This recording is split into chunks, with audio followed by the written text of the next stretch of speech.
Саламатсыңарбы, сүйүктүү окуучуларым? Маанайыңар жакшыбы? Анда биргеликте маанайды көтөрөлү. 9 май жеңиш күнү болгонуна байланыштуу биз азыр жеңиш күнү деген ырды биргеликте ырдайбыз. Даярсыңарбы? Анда эмесе ырдап баштадык. Жеңиш күнү алыстагы болуп, көрүнчелер анчаны чоң болуп. Өткү чаңды кечип чабыл салганбыз, жеңиш күнүн жакындатып алганбыз. Бул жеңиш күнү баары жыйналат.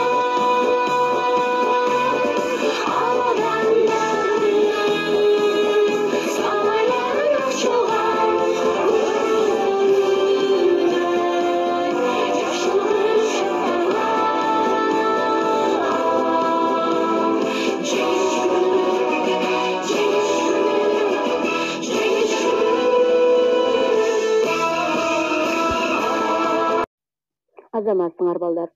Бүгүнкү сабагыбыздын темасы улуу атамекендик согуш мезгилиндеги ооруктагы аялдардын эрдиги.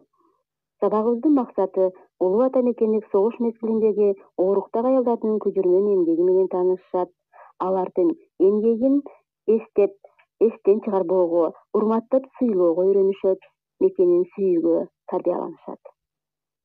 1941-жылы фашисттер СССРге кол салып, улуу атамекендик согуш башталат. Эр азаматтын баары согушка аттанып, эли жери менен коштошуп жөнөп кетишет. Жан каныбыз бирдешкен, жарым менен коштошом. Мактылаш, курбу замандаш, баарың менен коштошом. Дүйнөдөн каргап жоготкун, душмандын жолун тоспосом. Элине бүлүк түшкөндө, эр жигит шондо сыналат, кедери элдин кетпейби, дек албай калсын. Ошентип жалаң аялдар, кыздар, жаш балдар, каары картаңдар эле калып, алар өздөрүнө гана кам көрбөстөн, согуштагы эр азаматтарга кошо кам көрө башташты. Заводдордо, фабрикаларда биздин эмелерибиз эмгектенип, алардын эң негизги максаты айыл чарбаны өнүктүрүү эле. Алар күнү түнү деле эмгектенүүгө туура келди. Айыл чарба жактан бир аз артта калса дагы, ооруктагы кыргызстандык аялдар күжүрмөн эмгектерин көрсөтүштү. Алар социалисттик эмгектин баатыры, Сокулук районундагы Кызыл Аскер колхозундагы Керимдүдү Шопокова кызылчадан бир эле жылда 680 центнерден гектарынан түшүм алды. Чүйдөгү Кайрма совхозундагы Жолдошова гектарына 565 центнерден кызылча түшүм алды. Ош областындагы Кара Суудагы эмгекчилер ар бир гектарынан 23,3 центнерден пахта өндүрүп турушту. Сузак районундагы Сталин атындагы колхоздон Исмаилова 35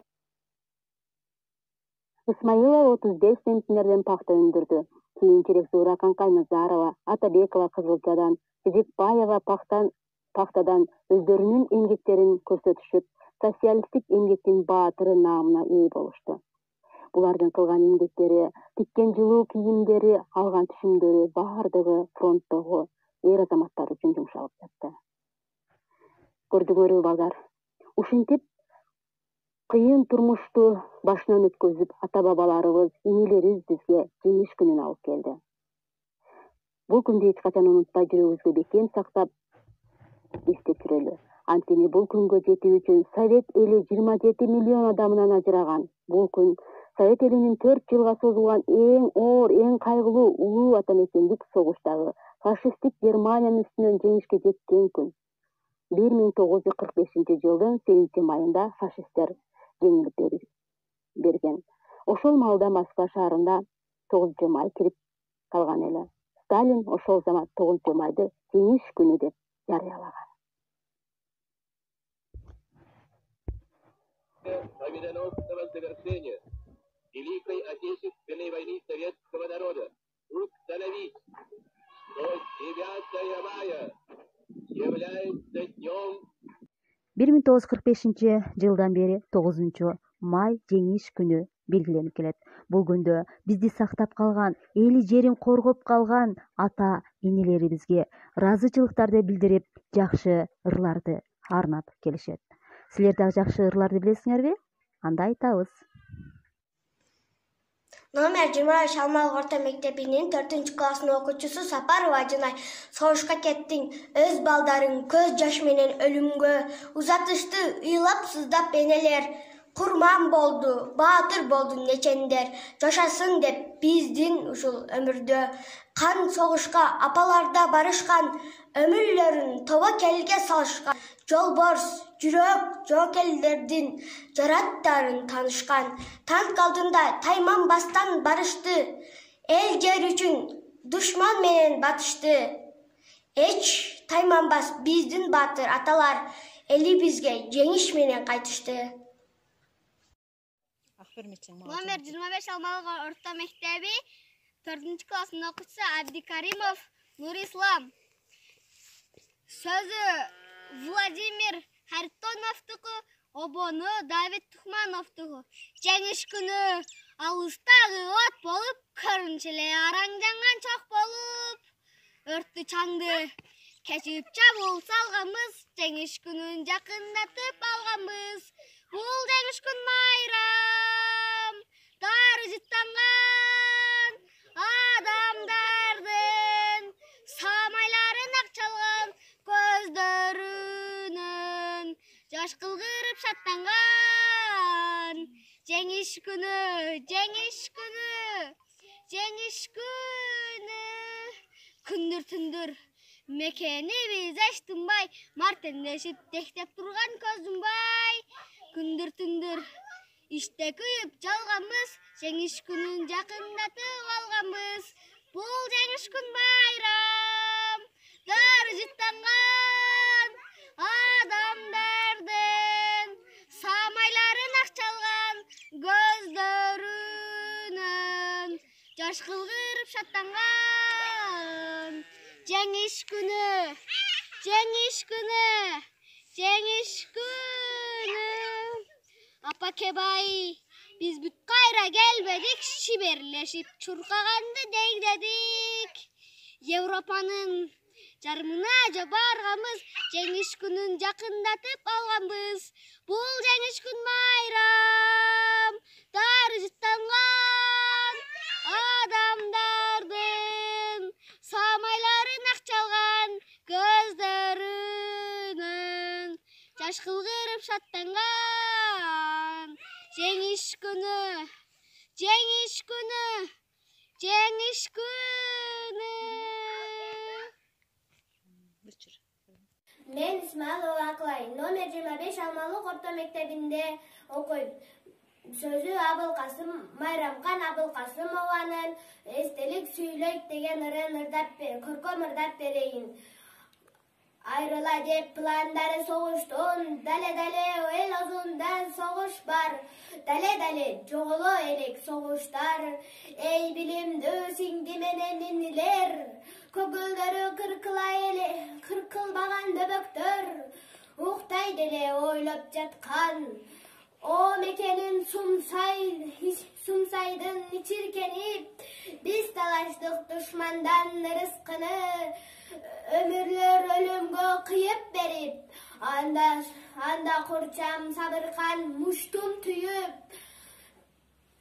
Турган элең бүт энең отко күйүп. Жону жок улдарын буйрук берди, беттен сүйүп. Мен Розиев Алмаз, номер 25 Алмалық орта мектебинин 4-классынын окуучусу. Улуу жеңишке 75 жылдыгына карата силерге ыр айтып бермекчимин. Жеңиш күнү алыстагы от болуп, көрүнчү эле араң жанган чок болуп. Өрттү чаңды кечип чабуул салганбыз, жеңиш күнүн жакындатып алганбыз. Бул жеңиш күн майрам, дары жыттанган адамдардын самайларын ак чалган көздөрүнөн жаш кылгырып шаттанганан. Жеңиш күнү, жеңиш күнү, жеңиш күнү. Күндүр түндүр Mekeni biz eştinbay, Mart'ın 5'in tektep durgan Kılcınbay. Kündür tündür işte kүйüp cangamız, Жеңиш günün jakındatıp algamız. Bul Жеңиш gün bayram, dari jıtlangan adamdardın, samaların akçalgan көздөрүнөн жаш кылгырып шаттанган.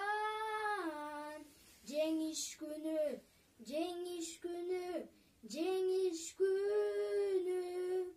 Апакебай ölümdün beygülüğü, namuska bek saktayımın, eneke ak sütündü, el kargap men aktayımın.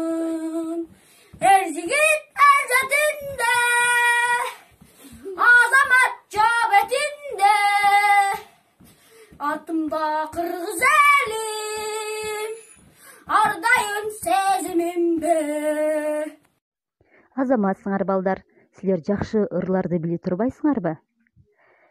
Үйдөн мындан дагы жакшы көбүрөөк ырларды жаттап, жеңиш күнү жөнүндө жакшынакай сүрөттөрдү тартып келебиз. Саламатта калгыла балдар.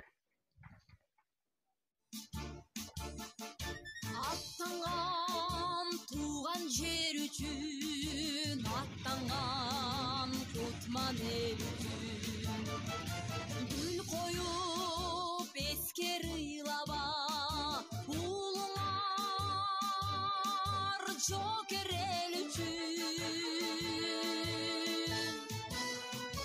Эстелик жанына келип, энелер ыйлабагыла, уулуңар кирбиз менен сезимди